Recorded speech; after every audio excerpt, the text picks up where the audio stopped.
त्यानंतर बघूयात महत्त्वाच्या बातम्या। शिवरायांचा भव्य दिव्य पुतळा लंडनमध्ये उभारणार सांस्कृतिक कार्यमंत्री सुधीर मुनगंटीवार यांची माहिती। लवकरच महाराजांची वाघनकही भारतात येणार अशी माहिती। श्री क्षेत्र शनी शिंगणापूर संस्थान मंदिराचं विशेष ऑडिट होणार। चंद्रशेखर बावनकुळेंनी उपस्थित केलेल्या लक्षवेधीनंतर उपमुख्यमंत्री फडणवीसांची विधान परिषदेत घोषणा। शनी शिंगणापूर मंदिर संस्थानवर पैशांचा गैरव्यवहाराचा आरोप। बावनकुळे साहेबांनी या ठिकाणी 2 मागण्या ज्या केलेल्या आहेत या संस्थांचं स्पेशल ऑडिट केलं जाईल।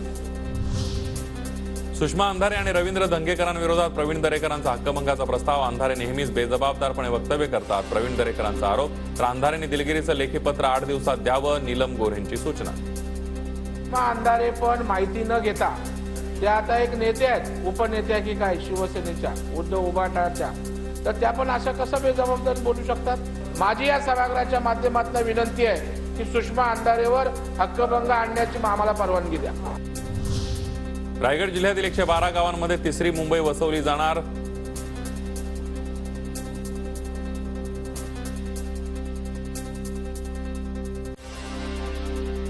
$323 चौरस किलोमीटर क्षेत्राचं MMRDA करणार भूसंपादन। MMRDAला नगर विकास प्राधिकरण म्हणून विशेष अधिकार। शरद पवार यांची 30 डिसेंबरला पुण्यात जाहीर सभा। शेतकरी आक्रोश मोर्चावेळेला पवार पुण्यामध्ये सभा घेणार। संजय राऊतही सभेला हजेरी लावणार असल्याची माहिती। मी पंतप्रधान होईन असं खरगे राहुल गांधींसमोर बोलू शकत नाहीत। मल्लिकार्जुन खरगेंना इंडियाचा चेहरा ठरवण्याचा प्रस्तावावर सुधीर मुनगंटीवार यांनी साधला निशाणा। तर डावपेचाचं राजकारण सुरू, इंडिया आघाडी देशासाठी मोठा विनोद असंही केलं वक्तव्य।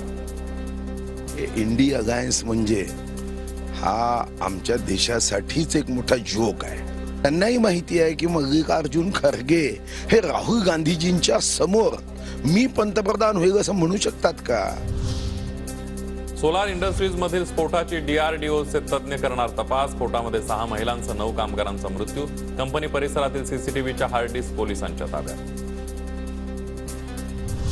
जानेवारीमध्ये होणार राजपूत समाजाचं विकास महामंडळ। आमदार श्वेता महाले यांच्या प्रश्नावर अतुल सावेंचं उत्तर। राजपूत समाजाच्या मुद्द्यांवर मुख्यमंत्र्यांसोबत बैठक संपन्न। नरेंद्र दाभोलकर हत्या प्रकरणामध्ये बचाव पक्षातर्फे 2 नव्या साक्षीदारांची नावं कोर्टात सादर। हत्या प्रकरणाची पुढील सुनावणी 5 जानेवारीला होणार।